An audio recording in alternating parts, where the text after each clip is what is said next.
उत्तर प्रदेश में पश्चिमी विक्षोभ एक्टिव 40 से 50 किलोमीटर की रफ्तार से चलेगी हवाएं मौसम के लिहाज से अगले 36 घंटे प्रदेश में बेहद चुनौतीपूर्ण होने वाले हैं। नौतपा के दौरान भीषण गर्मी के बजाय बारिश आंधी का सिलसिला जारी है। नौतपा के 5वें दिन यानी शुक्रवार तड़के लखनऊ, वाराणसी, प्रयागराज समेत 20 जिलों में आंधी तूफान के साथ बारिश हुई है। कई जगह हवा की रफ्तार 100 किलोमीटर प्रति घंटे तक रही है। लखनऊ में तेज बारिश और बारिश के कारण कई जगहों पर पेड़ गिरने से रास्ता बाधित हो गया। इस्माइलगंज, दुती, बाढ़ में गोविंद विहार और हसन गार्डन कॉलोनी के सड़क पर तेज आंधी के बाद पेड़ गिर गया। तो वहीं वाराणसी में इतनी बारिश हुई कि बीएचयू ट्रामा सेंटर के बाहर पानी भर गया। झांसी में 5 क्विंटल वजन का यूनिपोल उखड़ गया। रेलवे ट्रैक पर तार गिरने से ट्रेनों की आवाजाही प्रभावित रही। सहारनपुर में पहाड़ी क्षेत्रों से आए पानी के तेज बहाव में 1 दर्जन से ज्यादा गाड़ियां बह गईं। प्रदेश में आंधी तूफान की वजह से 12 लोगों की मौत हुई है। हमीरपुर में निर्माणाधीन पुल का स्लैब गिर गया। 6 मजदूरों की मौके पर ही मौत हो गई। कौसाम्बी में कच्चे मकान पर पेड़ गिरने से मां बेटी की मौत हो गई।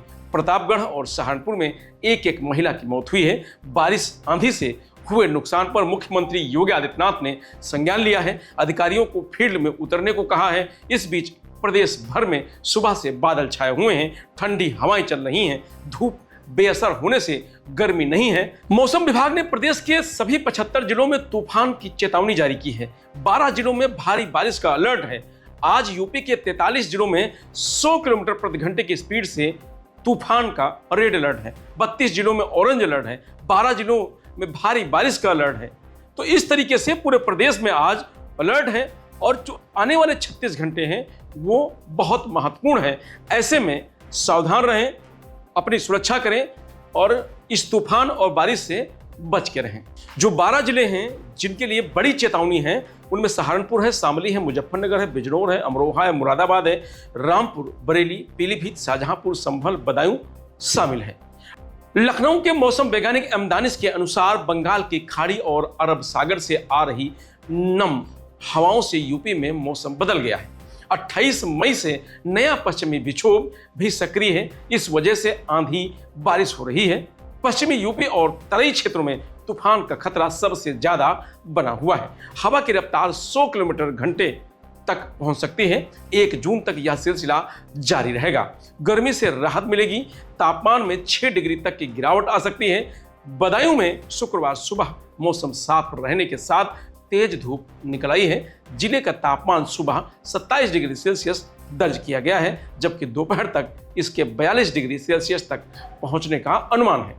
तेज धूप और बढ़ती गर्मी के चलते लोगों को फिर उमस और तपिश का सामना करना पड़ सकता है। इससे पहले गुरुवार देर रात करीब आधे घंटे तक बारिश के साथ ओलावृष्टि हुई है, जिसमें लोगों को कुछ देर के लिए बहुत राहत की सांस ली है। सहारनपुर के सिद्धपीठ शाकुंभरी देवी क्षेत्र में देर रात आए तेज आंधी तूफान, मूसलाधार बारिश और ओलावृष्टि ने भारी तबाही मचाई है। अचानक बदले मौसम के कारण क्षेत्र में अफरा तफरी का माहौल बन गया। तेज बारिश के साथ पहाड़ी क्षेत्रों से आए पानी के तेज बहाव में 1 दर्जन से अधिक वाहन बह गए, जबकि 1 महिला की जान चली गई है।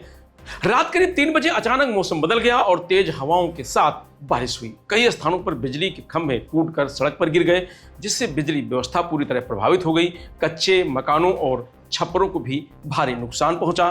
तेज हवा के कारण कई घरों के टीन सेट और छप्पर सड़क पर उखड़कर जा गिरे। बलिया में शुक्रवार सुबह तेज आंधी के साथ झमाझम बारिश हुई है। लोगों को भीषण गर्मी से राहत मिली है। सुबह से ही आसमान में बादल छाए हुए हैं। ठंडी हवाएं चल रही हैं, जिसके कारण मौसम सुहावना हुआ है। तेज आंधी के कारण कई जगह बिजली के तार टूट गए, जिससे विद्युत आपूर्ति बाधित हुई है। मिर्जापुर में शुक्रवार की भोर में सुबह से अचानक मौसम ने करवट ली है। तेज हवाओं के झोंकों के साथ बारिश हुई है। लंबे समय से पड़ रही भारी गर्मी से लोगों को राहत मिली है। सुबह होते ही आसमान में बादल छाए हैं। कई इलाकों में भारी बारिश से ठंडी हवाओं के कारण तापमान में भारी गिरावट दर्ज की गई है। मौसम खराब होते ही एहतियातन कई क्षेत्रों में बिजली आपूर्ति बंद कर दी गई थी। अयोध्या में सुबह 4 बजे से ही बूंदाबांदी शुरू हो गई थी। कई स्थानों पर हल्की सी और से मूसलाधार बारिश हुई है। लोगों को गर्मी से राहत मिली है। मेरठ में रात भर ठंडी हवा चली, लोगों को गर्मी से राहत मिली। सुबह तेज धूप निकली है। हवा की गति कम होने से लोगों को गर्मी का एहसास हुआ है। गोरखपुर में मौसम का मिजाज पूरी तरह बदल गया है। गुरुवार देर रात गरज चमक के साथ बारिश हुई थी। शुक्रवार सुबह तक जारी रही। जो सुबह से आसमान में घने बादलों ने ढक रखा है। कई इलाकों में रुक रुक कर बारिश हो रही है। बारिश के चलते तापमान में भी अच्छी गिरावट दर्ज की गई है, जिससे लोगों को भीषण गर्मी और उमस से राहत मिली है। मौसम विभाग के अनुसार आज अधिकतम तापमान 34 डिग्री सेल्सियस और न्यूनतम तापमान 25 डिग्री सेल्सियस के आसपास रहने की संभावना है। पूरे दिन 25 से 30 किलोमीटर प्रति घंटे की रफ्तार से ठंडी हवाएं चलने की संभावना है, जिससे मौसम और अधिक सुहावना बना रहेगा। हमीरपुर में बेतवा नदी पर बन रहे निर्माणाधीन पुल का स्लैब शुक्रवार 3 बजे भरभरा कर गिर गया। हादसे में 5 मजदूरों की मौत हो गई है। कई मजदूरों के अभी भी दबे होने की आशंका है। फिलहाल मौके पर रेस्क्यू ऑपरेशन जारी है। जेसीबी से मलबा हटाया जा रहा है। प्रत्यक्षदर्शियों के मुताबिक तेज आंधी और बारिश के चलते इतना बड़ा हादसा हुआ है। अगले 5 दिन मौसम कैसा रहेगा, इस पर अगर बात करें तो 30 मई को प्रदेश के ज्यादातर जिलों में बारिश का सिलसिला जारी रहेगा। आंधी तूफान के साथ बिजली भी गिर सकती है। 31 मई को मौसम में उतार चढ़ाव जारी रहेगा। तेज हवाओं के बीच बूंदाबांदी होगी। गर्मी से राहत मिलेगी। 1 जून को पूरे प्रदेश में तेज धूप निकलेगी। बारिश की संभावना नहीं है। तापमान में 2 से 3 डिग्री की गिरावट दर्ज की जाएगी। 2 जून को पूरे प्रदेश में मौसम साफ रहेगा। तेज हवाएं चलेंगी। इससे गर्मी से हल्की राहत मिल सकती है। 3 जून को पश्चिमी और पूर्वी यूपी में कहीं कहीं बादल छाए रहेंगे, लेकिन बारिश की संभावना नहीं है। 15 से 20 किलोमीटर प्रति घंटे की रफ्तार से हवाएं चलेंगी। मौसम विभाग के मुताबिक यूपी में पिछले कुछ दिनों से तापमान बहुत ज्यादा है। तेज गर्मी के कारण जमीन और ऊपरी हवा के तापमान में बड़ा अंतर बन गया है। इससे आंधी और बारिश की स्थिति पैदा हो गई है। इस बीच नया पश्चिमी विक्षोभ में सक्रिय हो गया है। इससे आंधी तूफान के साथ बारिश का सिलसिला जारी हो गया है। फिलहाल वेदर अपडेट में आज इतना ही। आप देखते रहिए लोकमत हिंदी।